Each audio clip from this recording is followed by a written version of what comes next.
नमस्कार, हेलो। स्वागत है आज हमारे नए नवेले एपिसोड में किताब पे चर्चा में। किताब पे चर्चा। और आज हम नींद में नहीं है। आज हम बिल्कुल होश में हैं, पूरे होश में हैं। हाँ, होश भी है और नींद भी नहीं है। तो आज हम दोनों एज यूजुअल किताबों पे चर्चा करेंगे। शुरुआत मैं करता हूँ। बिल्कुल। तो मैं इसके पहले की किताब बताऊँ आपको, उसके पहले किताब में की गई बातचीत, किताब में जिस चीज़ का जिक्र है। हाँ। अच्छा, एक ये पहले हम क्लियर कर देते हैं, बता देते हैं।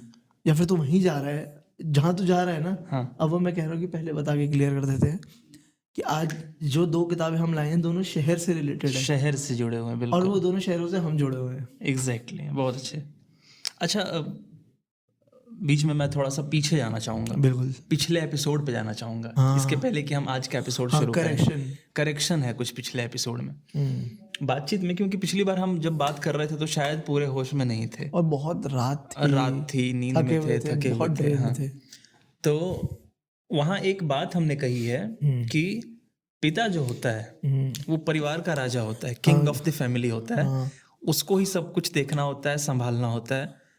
तो अच्छा, क्योंकि हमने फिल्म के कॉन्टेक्स्ट में बात करी थी, फिर पंकज कपूर के कैरेक्टर को देख के पंकज कपूर के कैरेक्टर के ऊपर बात करी थी, फिर भी हमें एक करेक्शन करना है कि पिता ही परिवार का मुखिया नहीं होता और राजा नहीं होता और किंग नहीं होता।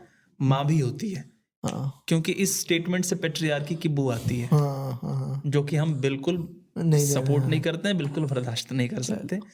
तो आजकल माताएं भी परिवार और में बहुत अहम रोल प्ले करती हैं। और फैमिली का हेड वही है जो चलाएं, जो सबका ध्यान रखे। तो बिल्कुल आधा वो का मामला है। बेटी बेटे हैं या जो भी जवान बच्चे भी हों, थोड़े जिम्मेदार हैं, तो व्हाई नॉट। बिल्कुल बिल्कुल। तो अब हम वापस शुरू करते हैं, वापस इस पे आते हैं, इस एपिसोड पे आते हैं। तो इसके पहले कि मैं किताब का जिक्र करूं, किताब में हुए शहर के जिक्र पे बात करते हैं, ठीक है। तो बनारस उर्फ काशी, और इस शब्द का मतलब देखें तो बना रहे रस, जिसका रस हमेशा बना रहे, नित्य रहे, जिसका रस उसको कहते हैं हम बनारस। आजकल उसको वाराणसी भी कहते हैं। उसका नया नाम वाराणसी है, काशी भी कहते हैं। तो बनारस, एक मुझे बात बताओ पहले, सबसे पुराना नाम कौन सा है? काशी। फिर काशी के बाद क्या पड़ा? बनारस। अच्छा, अब वाराणसी। ये कब पड़ा है वाराणसी? अब एग्जैक्ट डेट तो मुझे नहीं पता। मतलब 40-50 साल हो गए? हाँ, हो गए होंगे आराम से। अच्छा, वाराणसी। तो बनारस पे, लेकिन कहने में आसान बनारस लगता है। बनारस, वो बनारस वाले भी बनारसी अंदाज में तो ठीक है।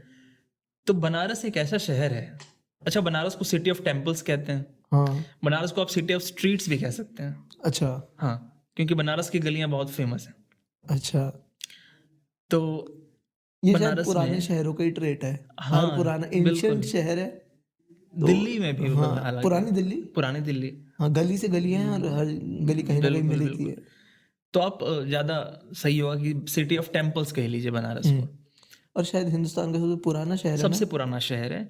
कहीं कहीं तो वर्ल्ड का भी सबसे पुराना शहर कहते हैं। हो सकता वर्ल्ड का पुराना शहर जो सिविलाइज्ड हो।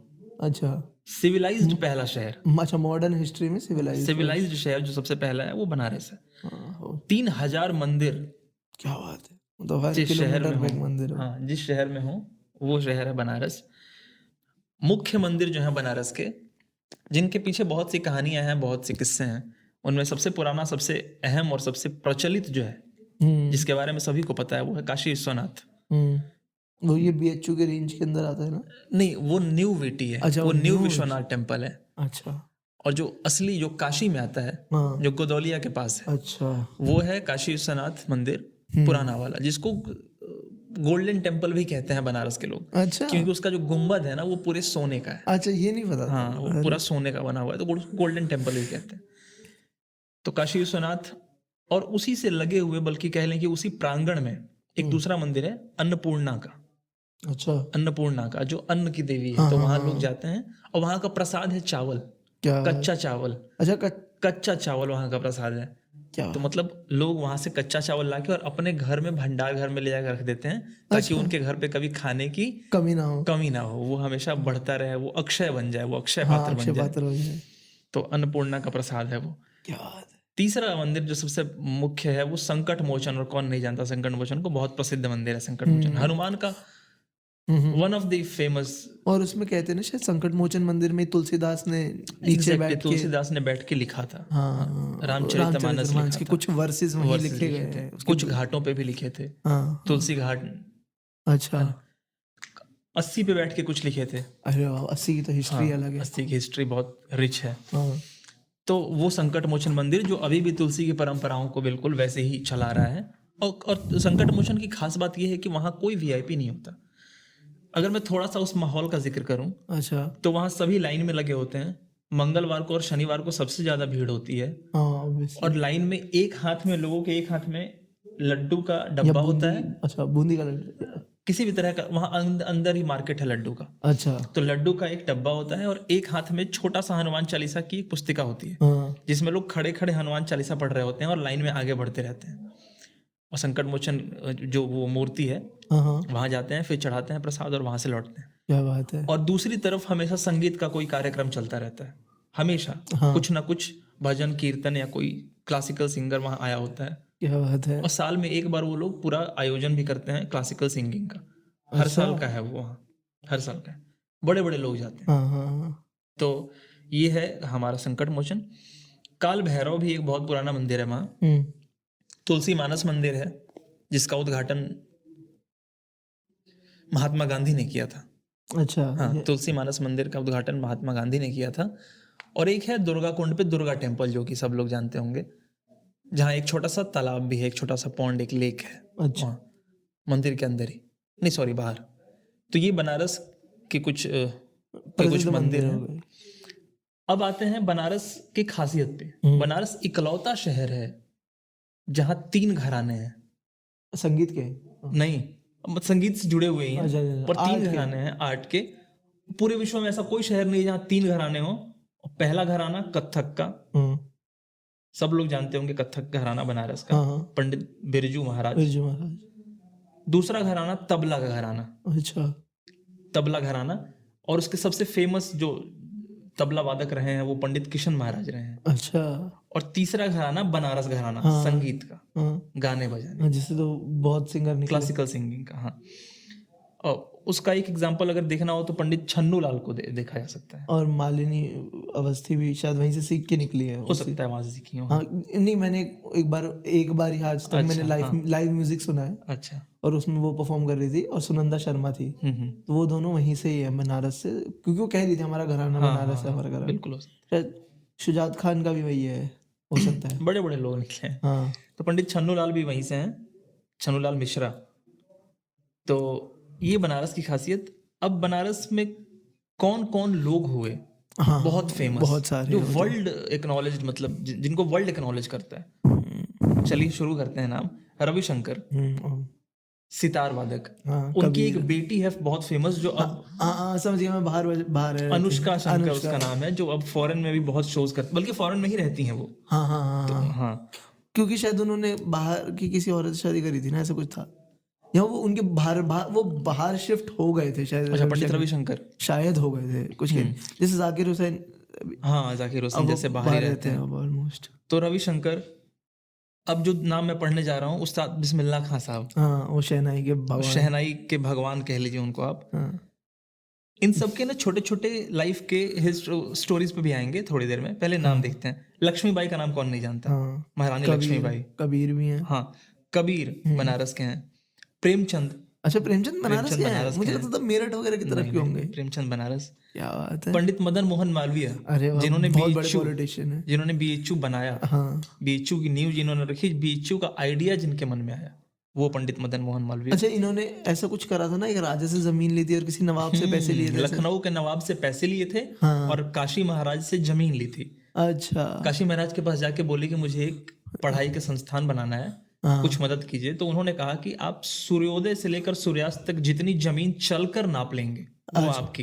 अच्छा, क्या बात है। तो पंडित जी सुबह से चलना शुरू किए। और अब देखो, अगर कोई आम आदमी होता तो वो स्ट्रेट लाइन में चलता जाता, और आखिर में उसके हाथ कुछ नहीं आता।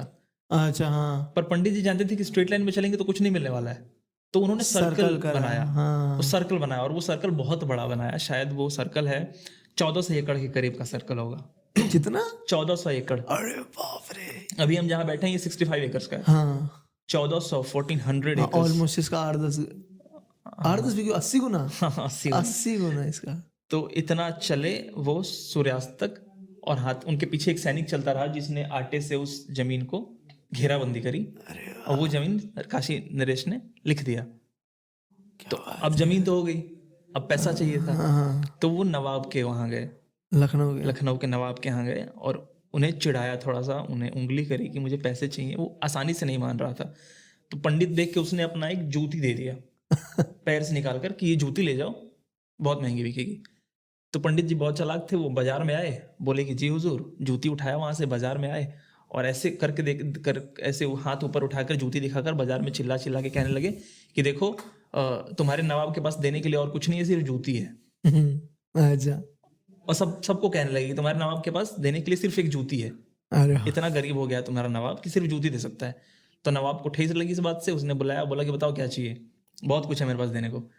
तो फिर पंडित जी ने मांगा और शायद कहते हैं कि उसने अपना आधा वेल्थ दे दिया, अरे वाह, आधा कोष दे दिया कि ले जाओ बनवाओ। तो ऐसे पंडित जी ने बीएचयू बनाया है, और आज कौन नहीं जानता है बीएचयू को। अब तो बीएचयू में आईआईटी भी है। हाँ, तो वो पंडित मदन मोहन मालवीय पूजनीय। बिरजू महाराज का जिक्र हमने कर ही लिया, किशन महाराज का जिक्र हमने कर ही लिया, कबीर दास, रविदास। हाँ रविदास भी बनारस के। जयशंकर प्रसाद, ऐसे तो बहुत लंबी लिस्ट है। नहीं थोड़ा, जयशंकर प्रसाद कमायनी जिनकी बहुत फेमस है। अच्छा, अभी हाँ, कमायनी हाँ, पे भी आएंगे। तो अब छोटा 2-3 स्टोरीज में बताना चाहूंगा। पहले किताब का नाम तो ये वही किताब है जिसके अंदर की बातें मैं बता रहा हूँ। हाँ, तो पहले किताब का नाम। किताब है आग और पानी। आग और पानी, व्योमेश शुक्ला की लिखी हुई किताब है। वो बनारस के ही रहने वाले हैं, ठीक है। असली बनारसी हैं। और मतलब कहते हैं ना, बनारस के रस में डूबा हुआ इंसान, अच्छा, एकदम घाट घाट का पानी पिया और सब कुछ जानने वाला। तो ऐसे आदमी है, और उन्होंने किताब लिखी है, तो जाहिर सी बात है कि बनारस के बहुत से किस्से ऐसे होंगे जो आपको सुनकर अच्छा लगेगा, पढ़कर अच्छा लगेगा। हाँ, उसी किताब के कुछ किस्सों का जिक्र मैं यहाँ करूंगा। अभी लास्ट में मैंने जिक्र किया, जयशंकर प्रसाद एक बहुत बड़े हिंदी के कवि हुए, जिनकी किताब है कमायनी। कमायनी एक बहुत बड़ी सक्सेस है जयशंकर प्रसाद की। अच्छा। और प्रसाद के मरने के बाद उनके परिवार में जब बंटवारा होने लगा, अच्छा, कि किसका घर होगा, कितना, जब उनके अपने घर के उनके डिसेंडेंट्स ने बंटवारा करना शुरू किया, तो कमायनी पे झगड़ा आके रुक गया कि कमायनी किसकी होगी। क्योंकि कमायनी का जो मैन्युस्क्रिप्ट था, ओरिजिनल, उनके हाथ से लिखा हुआ प्रसाद जी के, वो उनके घर पे था। वो छीना झपटी में थोड़ा बहुत फटा भी, और झगड़ा हुआ कि किसका होगा। बाद में वो लोग चेतगंज थाने पे गए उस पुस्तिका को लेकर, मैन्युस्क्रिप्ट को लेकर, और दरोगा ने फिर उनके हाथ से वो लिया, और फिर तब मामला शायद सेटल हुआ कि किसका होगा, किसके पास जाएगा। अब आज की डेट में वो मैन्युस्क्रिप्ट है भी कि खत्म हो गई, किसी को नहीं पता। म्यूजियम में होना चाहिए ना ऐसे किसी चीज का। बिल्कुल। ये व्योमेश शुक्ला अपने इंटरव्यू में कहते हैं कि इतने बड़े बड़े धरोहर, और सरकार बिल्कुल ख्याल नहीं करती, ऐसे ही सड़ रहे हैं, वो अपने हाल पे मर रहे हैं। सही बात है ये तो। और सबसे मुझे सुन के जो मेरे रोंगटे खड़े हो गए, मुझे मेरे आंखों में आंसू आ गया। पता है वो क्या है? वो कह रहे थे कि बिस्मिल्लाह खां जिस कोठरी में रहते थे, उस कोठरी में दीवार पे पद्मश्री, पद्म भूषण, पद्म विभूषण और भारत रत्न के सर्टिफिकेट्स टंगे हुए थे। अच्छा। और उन सर्टिफिकेट्स को दीमक खा गया। अरे, फैमिली वाले कुछ, इनफैक्ट उनकी चांदी की शहनाई घर में से चोरी हो गई, जिसको वो बजाया करते थे।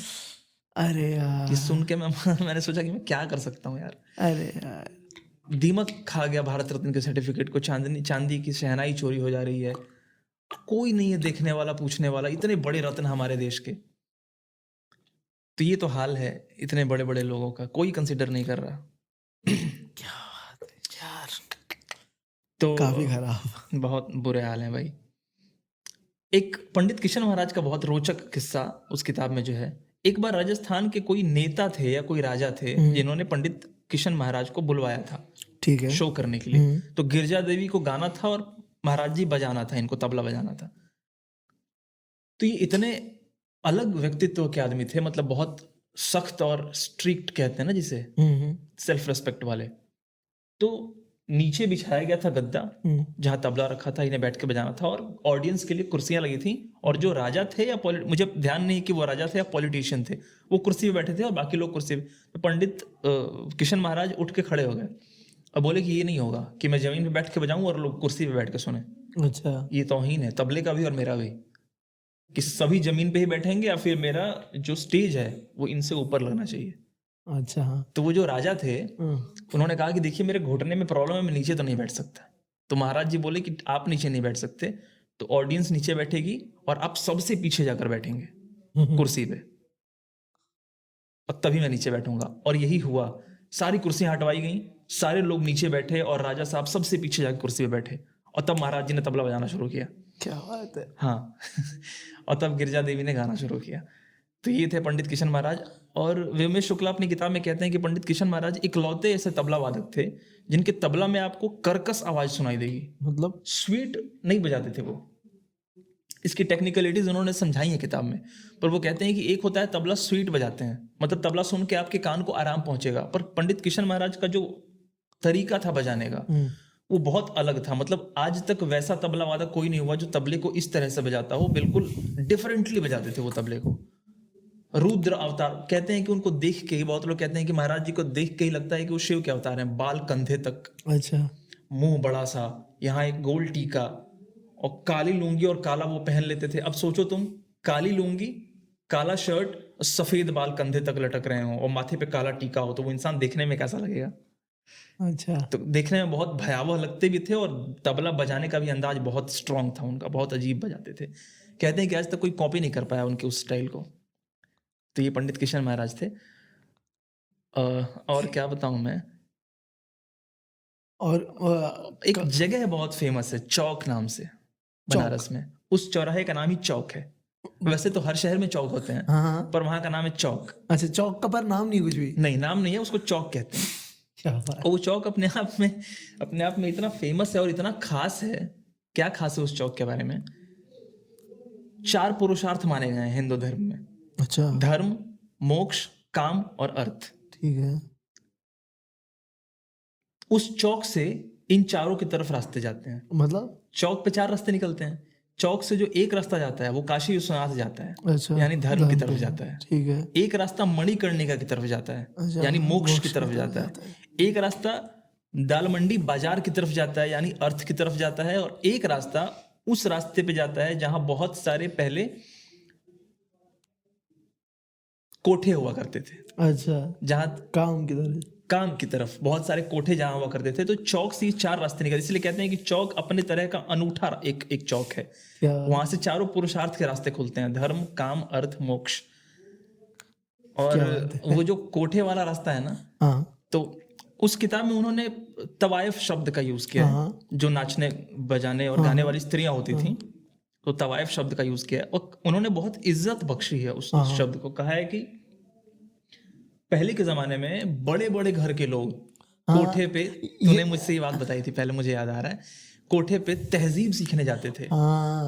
राजा, छोटे छोटे नवाब होते थे, नवाब राजा के घर के लड़के, बड़े बिजनेसमैन वाले लोग होते थे, उनको अपने बच्चों को कोठे पे भेजते थे या अपने साथ लेके जाते थे बाप, कि 3-4 घंटा बैठा करो, थोड़ी उर्दू आएगी, तहजीब आएगी, कैसे पेश आते हैं किसी के सामने, कैसे बात करते हैं, ये तहजीब सिखाने के लिए भेजते थे कोठे पे। कुछ शेर सीखोगे, कुछ सीखोगे। और पता है, इससे भी मतलब उसको तो मैं नॉस्टैल्जिया कहूंगा या क्या कहूंगा, जिक्र कर रहे थे कि लोग बताते हैं, जो पंडित किशन महाराज के समय के लोग हैं, वो बताते हैं कि एक बहुत बड़ी तवायफ हुआ करती थी उस इलाके में, जिनका नाम कुछ बाई था, मैं भूल रहा हूँ नाम, अक्सर नाम के आगे बाई लगाते हैं वो। तो एक्स बाई सपोज, तो एक्स बाई वहां गाती थी, और वहां से अगले मतलब 2-3 किलोमीटर के डिस्टेंस पे, 4 किलोमीटर के डिस्टेंस पे पंडित किशन महाराज का घर था। तो रात को 2 बजे रात का कोई राग गाती थी वो, और पंडित किशन महाराज 4 किलोमीटर दूर अपने घर पे बैठ के उस पर तबला बजाते थे, और इतनी शांति होती थी, शहर भर के लोग सुनते थे भाई। मतलब इंजन वाली गाड़ियां तो होती नहीं थी तब, किशोर होगा, तो रात को बिल्कुल सन्नाटा है, और वहां कोठे पे बाई गाना गा रही है रात का कोई राग, और उस राग पे पंडित जी तबला बजा रहे हैं। क्या बात। और लोग सुन रहे हैं। कितना मेस्मराइजिंग है ना ये। क्या बात। आज पॉसिबल नहीं है ये। पर मजेदार ये। कि, कि वो जब गाना शुरू करती थी तो पंडित जी अपना तबला बजाना शुरू करते थे। क्या और दोनों साथ साथ बजाते थे, गाते थे और अंत करते थे साथ में। तो ये कुछ कहानियां थी। हाँ, दो चीज और रह रही है, उसके बाद मैं खत्म करूंगा। संकट मोचन मंदिर के जो महंत हैं वो अपने आप में बहुत अलग, जैसे लोग कहते हैं ना कि जो लोग धार्मिक होते हैं या धर्म गुरु होते हैं वो विज्ञान से चिढ़ते हैं। हाँ, या जो बहुत कॉमन भी या जो वैज्ञानिक होते हैं वो धर्म को नहीं मानते। दोनों में हमेशा वो रहता है, क्या कहते हैं उसे, नहीं मानते एक दूसरे को, असमंजस की असहमति रहती है। पर ये एक एक्सेप्शनल केस है कि संकट मोचन के महंत जो थे वीरभद्र मिश्र, पंडित वीरभद्र मिश्र, वो IIT BHU में इलेक्ट्रिकल डिपार्टमेंट के प्रोफेसर भी थे और संकट मोचन के महंत भी थे। तो धर्म के भी ज्ञाता और साइंस के भी ज्ञाता। अभी आज की डेट में एट प्रेजेंट जो महंत हैं, अच्छा, विश्वंभर नाथ मिश्र, वो भी IIT BHU में सिविल इंजीनियरिंग के प्रोफेसर हैं। अरे वाह। और संकट मोचन के महंत भी हैं। क्या बात है। तो साइंस के भी और धर्म के भी, तो ये खास बात है। और भी ऐसे बहुत किस्से अगर आपको जानने हैं बनारस के बारे में, ये तो मैंने शायद 5% उस किताब का बताया है। हाँ। और भी अगर बहुत इंटरेस्टिंग आपको जानना हो, हिस्ट्री से जुड़ी हुई बातें, तो आप आग और पानी व्योमेश शुक्ला की किताब जरूर पढ़ें। बस मेरी तरफ से इतना ही। तो अब आदित्य भाई ने आपने क्या कहते हैं वाराणसी कर दिया बनारस। हाँ, क्योंकि इनकी हिस्ट्री वहाँ से जुड़ी हुई है, बहुत साल इन्होंने काटे अपने जीवन के वहाँ पे। हाँ, और इसी बात पे एक छोटी सी बात, क्या बनारस के बारे में कहते हैं कि अगर आप बनारस में रह के आए हैं तो आप बनारस से निकल जाते हैं, पर बनारस आप में से कभी नहीं निकलता। चलो, तो ऐसे ही हमारा जो शहर है उसका नाम है दिल्ली, ठीक है। तो भाई हमने भी थोड़ी सी ओनरशिप ले रखी है दिल्ली की, हमारा भी मालिकाना हक है वहाँ पे, ठीक है। तो सबसे पहले आते हैं कि दिल्ली है क्या। तो दिल्ली पुराना मतलब 5-6 हजार, एग्जैक्टली, बहुत पुराना। और दिल्ली की कमाल बात है, बनता है, बिखरता है, फिर बनता है, अपने आप को रीइन्वेंट करता रहता है। और दिल्ली के पहले नाम रह चुके इंद्रप्रस्थ कहते थे, दिल्ली, फिर डलहाई, फिर पता नहीं अब तो दिल्ली हो गया। दिल्ली का मतलब बहुत सारे होते हैं। कुछ लोग कहते हैं दिल से आया है दिल्ली, क्योंकि दिल वालों की दिल्ली, दिल की वाली जगह पे है, पर इतना नहीं इसको मानते हैं। वो मोस्ट प्रोबेबली दिल्ली आया है दहलीज से। अच्छा, कि ये बाउंड्री था मुगल एम्पायर का, स्ट्रॉन्ग होल्ड भी था। तो दहलीज दो उसके लिए यूज होता है, स्ट्रॉन्ग होल्ड जो नींव, जो जैसे ये दहलीज जो होती है ना, जो गेट होता है उसके जो अराउंड बिम लगे होते हैं, दहलीज, वो स्ट्रॉन्ग होता है, वो घर को, दीवार को टिका के रखता है। सही तो वो उसके लिए यूज होता था। वहां से आया शायद ये नाम कि हम दिल्ली से हैं, मुगल एम्पायर के स्ट्रॉन्ग होल्ड से। बड़ा शहर है ना। तो एक तो ये बात है दिल्ली की। अच्छा, पर दिल्ली का असली नाम जो एक और है वो पुराना, वो है शाहजहानाबाद। जिसका मतलब ये है जैसे शाहजहां ने आबाद करा हो, तो शाहजहान आबाद, ठीक है। अच्छा, अब मैं जिस किताब की बात करने जा रहा हूँ उस किताब का नाम है बिलव्ड दिल्ली, मेरी प्यारी दिल्ली। और ये किताब लिखी है सैफ महमूद ने। अब सैफ महमूद के बारे में एक अच्छी कह लीजिए, मुझे लगा है बात, ये शायर नहीं है, ना ही ये राइटर है सही से, ये लवर है, ये शायरी से प्यार करते हैं। अच्छा, तो इनकी जो ये किताब भी है ये सिर्फ एक लव लेटर की तरह है दिल्ली के शायरों को। और ये सब नहीं है कि इसकी शायरी को क्रिटिक करूंगा मैं, नहीं, मैं बस आपको ये बताना चाहता हूँ कि दिल्ली में ऐसे ऐसे शायर बीते हैं और उनकी ये सब हिस्ट्री रही है, छोटी छोटी कहानियां और किस्से। अच्छा, अब एक और बात बताते हैं आपको दिल्ली की, कि दिल्ली में पांडवों की भी हिस्ट्री रही है, आपको पता है? यमुना के किनारे एक छोटा मंदिर है शिव का, कहते हैं कि वो पांडवों ने बनाया। तो लोग जाते हैं आज भी वहाँ पे। और दिल्ली में हर, और क्या बताऊँ आपको शहर के बारे में, दुर्भाग्यवश मैं नहीं गया वहाँ। अच्छा, हाँ, मैं भी नहीं गया। अच्छा, हाँ, चलो। अच्छा, एक और दिल्ली के साथ एक बहुत अजीब कोइंसिडेंस है कि जिस दिन मेरा बर्थडे आता है 22 मार्च, उसी दिन नादिर शाह इंडिया आया था और उसने दिल्ली में मैसेकर करा था मेरे बर्थडे वाले दिन ही। अरे बस 19वीं शताब्दी में करा था उसने, मैं थोड़ा लेट हो गया। तुम उस दिन पैदा हुए इन सब का बदला लेने के लिए। वही कह ढा दिया हमने भी दिल्ली पे आके। अच्छा, तो अब इस किताब को अगर मैं एक लाइन में एक्सप्लेन करूं तो ये होगा कि एक स्मॉल इंसाइक्लोपीडिया है दिल्ली की शायरी का। बिल्कुल। और इसमें कौन कौन शायर हैं, तो टाइमलाइन से चलते हम, पहले आता है मीर, आते हैं सौदा, मोमिन, जौक, गालिब, दाग, और फिर आते हैं बहादुर शाह जफर। बढ़िया। ये सब दिल्ली के प्रोमिनेंट शायर हैं और इन्होंने कल्चर पे क्या इफेक्ट डाला उसके ऊपर है किताब। अच्छा, एक और बात यहाँ पे निकल के आती है इस किताब से कि दिल्ली की शायरी और लखनऊ की शायरी में फ़र्क है। लखनऊ की शायरी बहुत फारसी उस पे इन्फ्लुएंस है, बहुत ज़्यादा फारसी और अरबी का, फारसी मोस्टली इन्फ्लुएंस्ड है। दिल्ली की शायरी बहुत ज़्यादा उर्दू है, बहुत ज़्यादा हिंदी उर्दू रेखता में है वो, बहुत ज़्यादा। और इसी के ऊपर, क्योंकि मीर को आपने बात सुनी होगी, मीर के लिए, मीर को खुदाए सुखन कहते हैं। खुदाए सुखन, बिल्कुल, मतलब God of poetry. God of poetry उनके लिए एक बहुत फेमस बात है कि उन्हें ऐसा क्यों कहा जाता है। पहली बात तो उन्होंने स्ट्रक्चर बनाया सही से उस आर्ट फॉर्म का ही, और फिर उर्दू को इंट्रोड्यूस कराया। और एक बहुत लाइन कही जाती है उनके लिए कि वो दिल्ली के किले से, अच्छा लाल किले को हम तो लाल किला कहते हैं और लाल किला अंग्रेजों ने नाम दिया है, रेड फोर्ट। एक्चुअली में मुगलों के टाइम पे उसे किला ए मौला कहते थे। किला ए मौला, किला ए मौला, मौला का किला, हाँ, मतलब गॉड का, मतलब जहाँ पे इंसाफ मिलेगा, तो किला ए मौला। वहाँ से उठा के दिल्ली को, दिल्ली के किला ए मौला से उठा के उर्दू को या रेख्ता को वो जामा मस्जिद की सीढ़ियों पे ले आए। हाँ, जामा तो वो रेख्ता बन गई शायरी वाली। और उन्होंने शायद, उनका ही शेर है ना कि अगर कोई ये कहता हो कि फारसी ही शायरी बना सकती है, तो कोई मेरी शायरी पढ़ा उन्होंने, ऐसा कुछ है ना? ये गालिब का है या इनका है? किसी एक का है। अच्छा, हम कुछ एग्जांपल भी पढ़ेंगे इसमें से जो अच्छी शायरी मुझे मिली। अच्छा, अब कुछ कहानियां आ जाते हैं। पहले हम तो मीर के ऊपर, तो मीर के बारे में बहुत मस्त बढ़िया कहानी है कि तुगलक के टाइम पे भी थे मीर बिल्कुल उस टाइम पे थे जब नादिर शाह वगैरह आए थे। दिल्ली बर्बाद हो रही है और मीर वहाँ बैठे हैं बीच में, और मीर ने बार बार दिल्ली से भागने की कोशिश भी करी थी। अच्छा, कि काम नहीं था, पर उन सक्सेसफुल रह नहीं पाए, क्योंकि वो बाहर जाके भी यही कहते रहते थे कि इससे बढ़िया तो मैं दिल्ली में ही था। बर्बाद था हमारा शहर, पर मज़ा तो आता था रोज़। तो मीर की कहानी हो गई।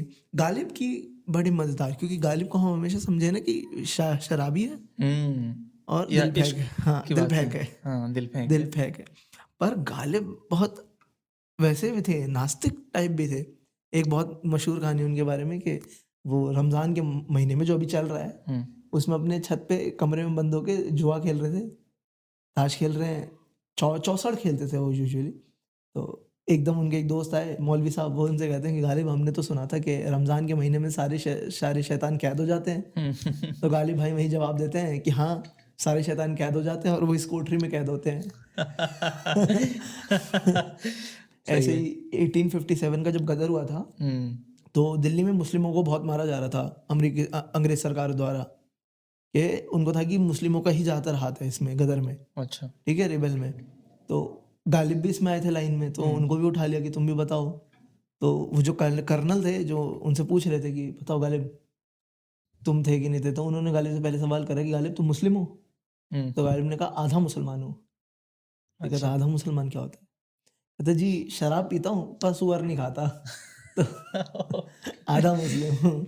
तो ऐसे ऐसे गालिब के किस्से हैं। पर वहीं गालिब की ऐसी शायरी आती है कि तुम पढ़ के बोलोगे कि अरे बाप रे, ये तो बहुत ब्रॉड रेंज है गालिब। हाँ, और गालिब का वो भी समझ आता है कि गालिब भगवान को कैसे देखता था, क्योंकि गालिब का एक जिंदगी भर ना एक कोर्ट केस चला था, जहाँ हमें कम पता है गालिब ने कोर्ट बहुत देखा है, मतलब उसने कानून से बहुत डील करा है, क्योंकि उनको पेंशन मिलनी होती थी।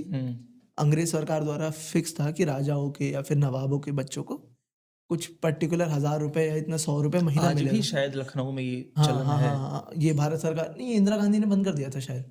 अच्छा, बंद कर दिया है? हाँ, गवर्नमेंट द्वारा जो पैसे इन्हें मिलते थे, इसलिए अब ये होटल वगैरह बना ली ना अपने महलों की। पहले इन्हें मिलता था, वो रॉयल्टी मिलती थी ना, जो भी रॉयल्टी कहते हैं, प्रिंसली जो भी इन्हें, वो लास्ट में तो बहुत कम हो गया था शायद, 15 रुपए 20 रुपए ऐसे हो गया था लास्ट में। हाँ। और इंदिरा गांधी ने शायद बंद ही कर दिया था फिर, कि सब बराबर का जब नारा आया था तो उसमें बंद कर दिया था शायद मैं शायद कह रहा हूँ।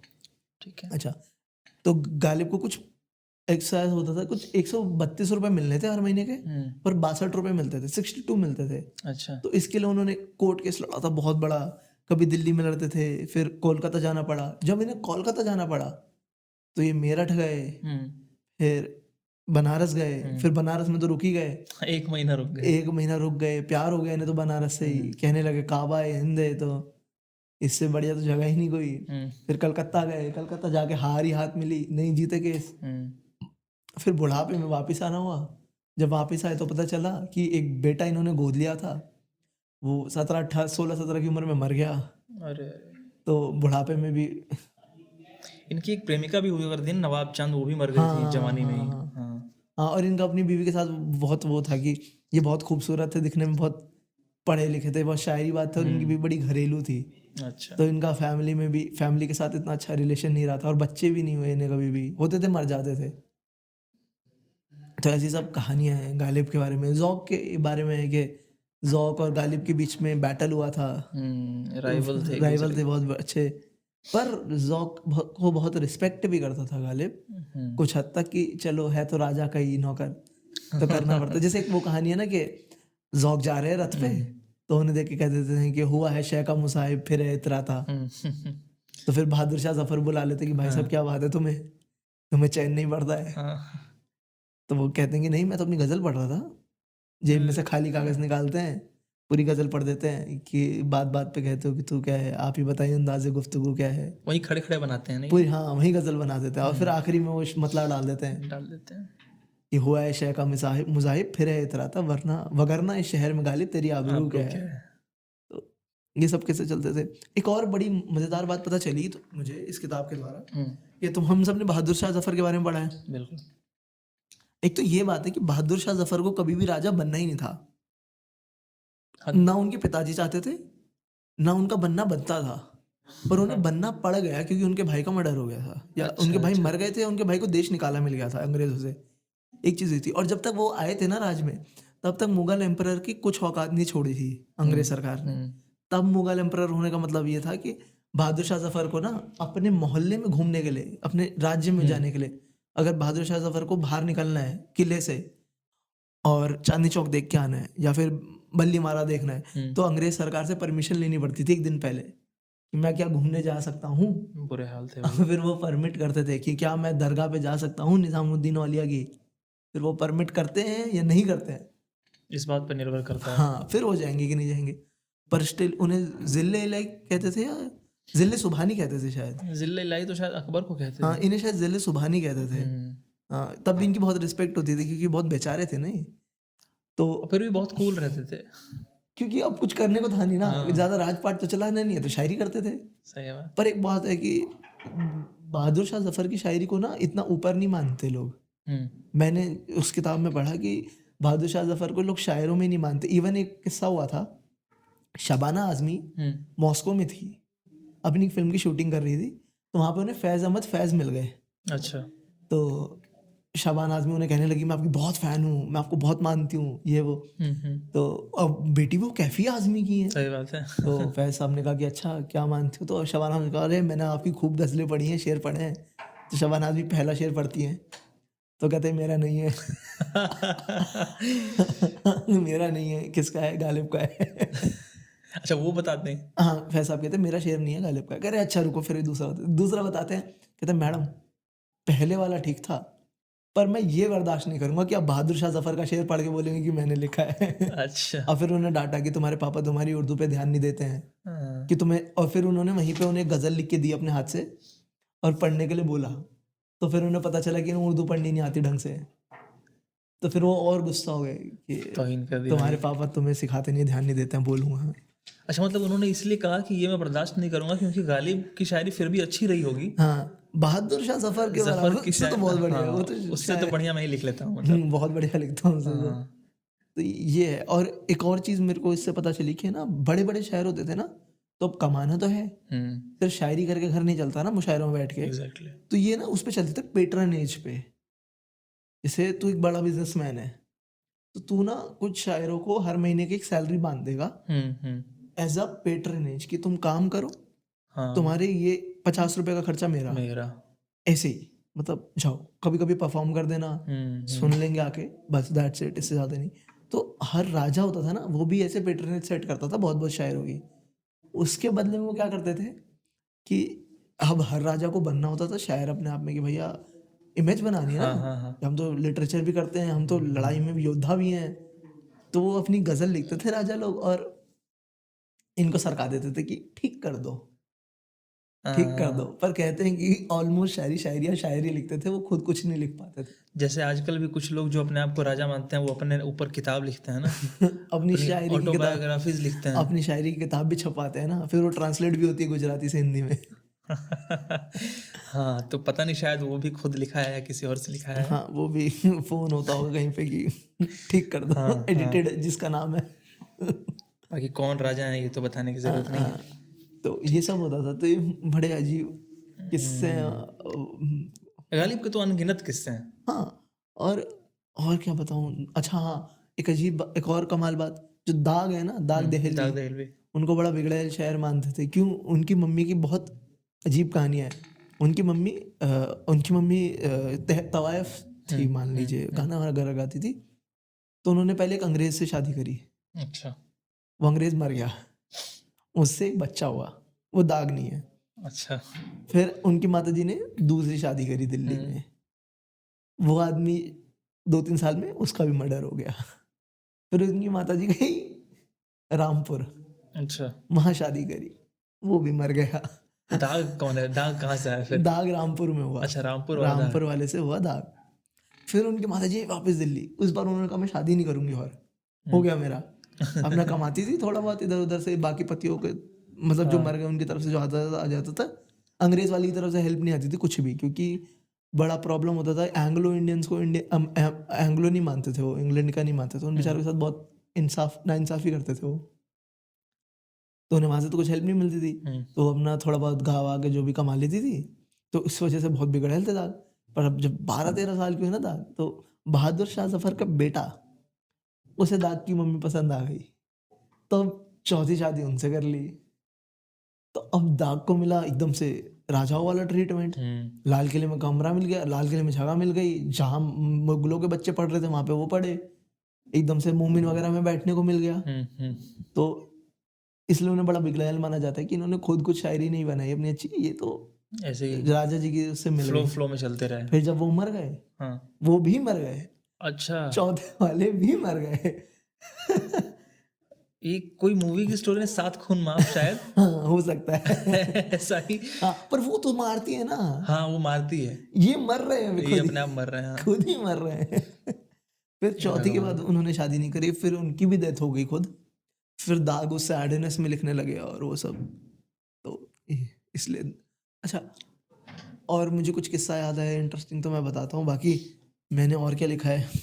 अच्छा हाँ, एक और रीज़न, अगर कोई मुझसे पूछे कि किताब क्यों पढ़नी चाहिए, इसका एक बहुत अच्छा रीज़न ये है कि आपको हर शायर की कब्र और उसके घर का एड्रेस मिलता है। क्या बात? एड्रेस इन द सेंस कि इस गली से यहाँ जाओगे तो इधर की तरफ मिलेगा। तो आप उन सब की एक बार कब्र विजिट कर सकते हैं और आपको पता चलेगा कि ऑलमोस्ट हर कब्र या तो गायब हो गई है ही नहीं, उसके ऊपर घर बन गए हैं, या फिर वहाँ पे झुग्गी है, बिल्कुल स्लम है, और बीच में कहीं पे एक जगह कब्र है। उन्हें वहाँ के लोकल लोगों को भी नहीं पता है कौन है। वो भी गंदगी वहाँ होगी, कोई ध्यान नहीं रखता है। आर्कोलॉजी वालों ने तो हाथ झाड़ रखे। इवन गालिब की कब्र पे भी कुछ है नहीं, सिक्योरिटी वगैरह कुछ भी, कोई देख रेख नहीं है, बस ऐसी ही है। तो ये हाल है हमारे यहाँ पे। अच्छा, एक और बात, बहादुर शाह जफर जब उनको रंगून भेज दिया था ना, बर्मा, तो उनको जेल हुई वहाँ पे, और वो जेल में मर गए। कहते थे कि एक शेर भी है ना उसका इनके लिए कि हम अब याद थोड़ी ना आएगा, क्योंकि अब याद करना है तो अब याद तो आएगा। अरे यार हाँ, एक शेर था भाई, अब छोड़ो, कुछ नहीं हो सकता। अब याद करने की कोशिश करेंगे तो नहीं आएगा। एक ही बहादुर शाह जफर का प्रोमिनेंट शेर है और वही याद नहीं आ रहा है। चलो वही ना। अच्छा, अब हाँ, तो उनके मरने के बाद ना जेल में उनको बड़ा अज्ञात तरीके से दफना दिया गया, और दिल्ली में बहुत बाद में बताया गया कि उनकी डेथ हो गई है। ठीक है, तो क्योंकि हंगामा हो सकता था ना, तो उनको ऐसे ही वहां पे गाड़ दिया। उनकी फैमिली को भी जेल से बाहर निकलती थोड़ी देर। तो जहाँ उनकी कब्र थी ना, उस जगह को बर्मा के मुस्लिम लोगों ने श्राइन बना लिया, और वो बहादुर शाह जफर को एक सूफी संत मानते हैं अपने वहाँ का। अच्छा। और दरगाह की तरह ट्रीट करते हैं, तो जाके माथा वगैरह लगाते हैं। और बहुत साल बाद, दाग के मरने के बहुत साल बाद, एक गटर लाइन खुद रही थी, उसमें दाग की बॉडी पार्ट्स मिले थे बाकी। अच्छा, जो श्राइन से कुछ मीटर ही दूर थे, शायद 15-20 मीटर दूर थे बस। तो ये कुछ कहानियां हैं। और अगर ये किताब पढ़ने का एक और रीज़न है कि आप जब पढ़ लेंगे ना, तो आप जब पुरानी दिल्ली घूमेंगे तो आप हर जगह देख के बोलेंगे अच्छा ये पता है यहाँ पे कौन रहता था और यहाँ पे ये हुआ था और वो हुआ था। तो पूरा एक माइंड मैप बन जाएगा। हाँ एक्सप्लोर करने में और हेल्प करता है, क्योंकि फिर आप हिस्टोरिकली एक्सप्लोर करते हैं पूरे शहर को। और अगर आप दिल्ली गए तो आपको ज़रूर पढ़ना चाहिए, या फिर अगर आपको कुछ भी रिलेशन रहा है दिल्ली से, ऐसे भी पढ़ना चाहिए। अगर आप एक बार आए हैं, रहे हैं दिल्ली में, कभी पुरानी दिल्ली घूमे तो ज़रूर पढ़ो। और दिल्ली जितना हिस्टोरिकल शहर, उसके बारे में जानना तो बनता ही है। हाँ और देखा जाए दिल्ली बहुत हिस्टोरिकल है, वाराणसी टाइप हिस्टोरिकल है, बहुत हिस्टोरिकल। तो उसको कंपैरिजन भी, एक तो भगवान के लिए, अब ये पर्सनल दिल्ली वाला हो गया आ गया, ये दिल्ली को गुड़गांव से कंपेयर नहीं करते हैं। गुड़गांव कुछ साल पुराना ही है, दिल्ली बहुत साल पुराना, हजारों साल पहले, जितने साल पहले शायद लास्ट बर्बाद हुआ था ना दिल्ली, उतना पुराना भी नहीं है गुड़गांव। तो सही में नहीं। हाँ, दिल्ली को कंपेयर करो वाराणसी से, रामपुर से, लखनऊ से, है ना, ये सब जगह है ना। तो बस यही मेरे हिसाब से बस एक क्रिटिक है इस किताब के लिए, जिस किताब में शायरी लिखी हुई है बीच बीच में हर जगह, तो शायरी इंग्लिश में लिखी हुई है, मतलब वही कि पढ़ेंगे तो हिंदी है, पर स्क्रिप्ट है ना जो लिपि इंग्लिश का है। हाँ, लिपि है ना वो रोमन है। अगर उसे देवनागरी में लिख देते ना ज्यादा तो आसानी होती, क्योंकि कभी कभी इंग्लिश में कुछ वर्ड्स फंस जाते हैं, वो प्रोनाउंसिएशन नहीं आ पाती, और फ्लो भी नहीं बनता ना पढ़ने में। हाँ, क्योंकि हिंदी अगर पढ़नी आती है ना तो फिर आप सही प्रोनाउंस करोगे, बिल्कुल, है ना। अगर आम है तो आम ही है, गलत नहीं प्रोनाउंस कर सकते ना उसे। इंग्लिश में प्रॉब्लम होती है कि पता नहीं ये साइलेंट है कि नहीं है, अब ये अपॉस्ट्रोफी कहाँ लगी है, ये वो बड़ा वो प्रॉब्लम। जंग अगर लिखा है JUNG, हाँ, तो उसे जुंग पढ़े, जंग पढ़े, ये प्रॉब्लम आ जाती है। और कितना जू जाएगा नीचे, कितना जू जाएगा, छोटा हुआ है या बड़ा हुआ है, तो ये थोड़ी प्रॉब्लम आई। बाकी बहुत अच्छी किताब है, इवन उन्होंने हर शेर को ट्रांसलेट करने की कोशिश करी है, इंग्लिश में लिखा है बिल्कुल, ट्रांसलेट करके उसका। वो एक थोड़ा मुझे बल्कि पॉजिटिव पॉइंट लगा, जिसको नहीं समझ आती है ना उर्दू हिंदी शायरी, वो कम से कम शुरू कर सकते हैं वहां से। मेहनत तो बहुत करी है सैफ महमूद साहब ने, बहुत ज्यादा, इतना अच्छा इंट्रोडक्शन लिखा उन्होंने, और इतनी बढ़िया आफ्टरवर्ड। मैं सोच भी नहीं पा रहा हूँ कि कितना रिसर्च करना पड़ा होगा उन्हें ये किताब लिखने के लिए। ये तो वही लोग कर सकते हैं जो बचपन से ही शायरी में है, बचपन से घर वालों का ही वो था एक सराउंडिंग, शायरी कह सकते हैं, एक तो एनवायरनमेंट मिला। तो आप ये पढ़ें, आग और पानी और बिलव्ड दिल्ली, और बस इससे आग और पानी व्योमेश शुक्ल की, बिलव्ड दिल्ली सैफ महमूद, और ये छापी है स्पीकिंग टाइगर्स ने, मेरा फेवरेट पब्लिकेशन है इंडिया का। तो मुझे बड़ा पसंद है वो पब्लिकेशन। बस धन्यवाद। ठीक है, आज के लिए इतना ही, धन्यवाद। बड़ा हो गया।